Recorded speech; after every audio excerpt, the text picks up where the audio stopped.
Bonjour à tous, j'espère que vous allez bien. Aujourd'hui, on va parler du jeûne intermittent. Est-ce que c'est efficace pour mincir et surtout, est-ce que c'est bon pour notre santé? Alors tout d'abord, le jeûne intermittent, c'est quoi? C'est simplement alterner des phases où tu manges avec d'autres phases où tu ne manges pas. Il y a tout un tas de jeûnes intermittents, mais on va parler du plus connu, c'est-à-dire le 16-8. Donc 16 heures où tu ne manges pas et 8 heures où tu manges. En gros, le 16-8, ça donne quoi? Ça veut dire que tu prends ton dernier repas du soir vers 20 heures, tu dors, tu ne prends pas le petit déjeuner et tu vas remanger que à l'heure du déjeuner vers midi. On va répondre ensemble tout de suite à la première question. Est-ce que le jeûne intermittent fait mincir? Eh bien, oui et non.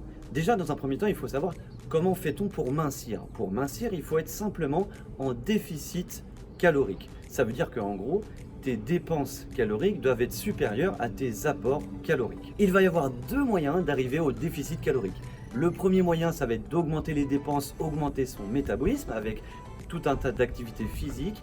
Et le deuxième moyen, ça va être de diminuer les apports. Alors personnellement, moi je suis plus du côté d'augmenter les dépenses que de baisser les apports caloriques. Donc pour la faire court, même si tu fais le jeûne intermittent, si sur la journée, dans sa globalité, tu as assez d'apports pour combler tes dépenses, eh bien le jeûne intermittent ne te fera pas mincir. Il y a eu des études de fait sur des groupes de personnes qui, avec le même nombre de calories, faisaient sur 3 repas ou sur 2 repas, eh bien il n'y a aucune différence. Là où le jeûne intermittent peut te faire mincir, c'est que forcément, si tu dois manger 2000 calories sur la journée, eh bien le fait de les manger sur 2 repas ou sur 3 repas, ça fait une énorme différence. Il y a des personnes qui, au niveau de l'appétit lui-même, ne pourront pas manger en fait 2000 calories en 2 repas. Donc s'ils sautent un repas, eh bien forcément de fait, ils seront en déficit calorique. J'aimerais ouvrir une petite parenthèse avec vous. Il faut faire attention, le jeûne intermittent, c'est vraiment une volonté de ne pas prendre le petit déjeuner et de le répercuter sur la journée. C'est très différent de sauter le petit déjeuner parce que vous n'avez pas le temps et puis vous partez de chez vous rapidement en mettant la veste et en ayant encore la biscotte à la bouche. Ça, c'est vraiment deux choses très différentes. Il va y avoir 4 raisons invoquées le plus souvent pour le jeûne intermittent. La première, on a vu ensemble, c'est la perte de poids. Le deuxième, ça va être la prise de muscles secs. On va avoir aussi le repos du système digestif. Et en dernier, le phénomène d'autophagie. On va voir ça juste après. Concernant la prise de muscles secs, alors, il est vrai que lorsqu'on manque de glucides, il y a un relais hormonal qui se met en place et qui fait augmenter les hormones de croissance. Mais ces hormones de croissance sont là pour protéger le corps, pour protéger la masse musculaire et en aucun cas ils sont là pour augmenter la masse musculaire. Sinon, imagine, ça serait trop facile. Tu manges pas et hop, tu fais de l'exercice et tu prends du muscle. Mais forcément, c'est beaucoup plus compliqué que ça. Les glucides sont la source prioritaire pour la construction musculaire et non pas la privation. Allez, on va voir ensemble ensuite le repos du système digestif. Il y a beaucoup de personnes qui font ce jeûne intermittent pour reposer leur système digestif. Mais on va dire que le corps n'a pas besoin de nous pour se reposer ou pour se détoxifier. C'est des phénomènes qui se font tout seuls, qui se font naturellement. Et il faut aussi se poser les bonnes questions.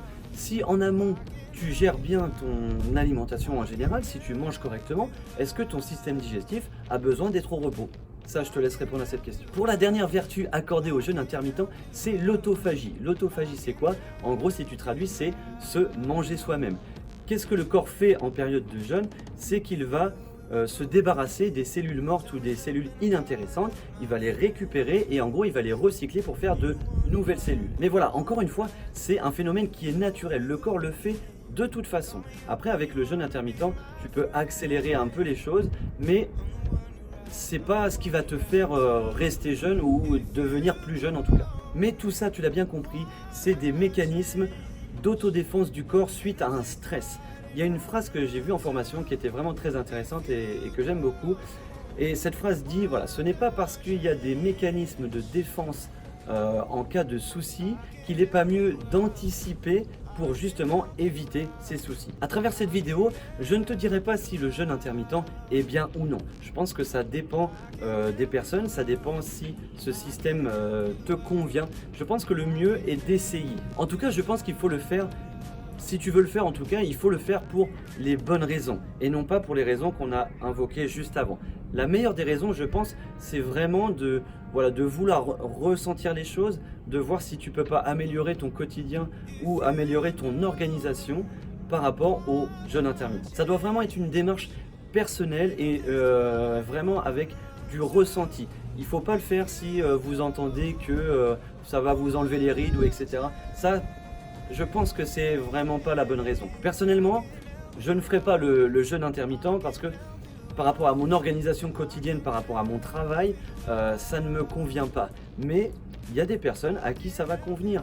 Par exemple, des personnes qui n'ont pas le temps de déjeuner le matin, il vaut mieux organiser sa journée de façon à avoir les apports tout le long de la journée et de ne pas prendre le petit déjeuner plutôt que se forcer à prendre le petit déjeuner en 2 minutes et se stresser alors qu'il n'y a pas lieu d'être. Pour clôturer cette vidéo, on va voir à qui le jeûne intermittent peut être adapté ou non. Personnellement, je pense que le jeûne intermittent n'est pas adapté aux personnes qui ont du mal, par exemple, à gérer les portions, d'accord ? Parce qu'il y a des personnes qui ne mangent pas le matin et du coup qui vont se faire des déjeuners ou des dîners gargantuesques, d'accord ? Parce que ils ont une faim de fou et ils vont se rattraper sur la journée. Et encore une fois, si tu fais 2 énormes repas dans la journée, c'est possible que tu augmentes tes apports et du coup que le jeûne intermittent te fasse grossir. Je pense qu'il faut éviter le jeûne intermittent aussi pour les personnes qui ont ce qu'on appelle des TCA, des troubles du comportement alimentaire. Il vaut mieux bien réguler plutôt que d'essayer le jeûne intermittent. Et pour finir, je pense que le jeûne intermittent n'est pas adapté aux personnes qui ont des métiers physiques comme les coachs sportifs ou comme les personnes dans le bâtiment ou sur la voie publique, etc. Ça, c'est des personnes qui ont des fortes dépenses caloriques et si dès le matin, tu es en manque d'alimentation, du coup tu vas être en manque d'énergie et ça va influer sur ta journée en général. Au contraire, pour les personnes qui ont des métiers sédentaires, qui ont des métiers où ils sont assis toute la journée, le jeûne intermittent n'est pas forcément contre-indiqué.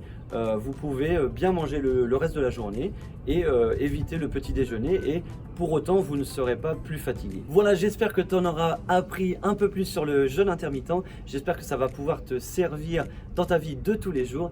Merci encore de m'avoir écouté. Je vous dis à bientôt pour une prochaine vidéo dans un autre cadre magnifique comme celui-là, je l'espère. Je vous dis à très vite et surtout d'ici là, n'oubliez pas de vous entraîner.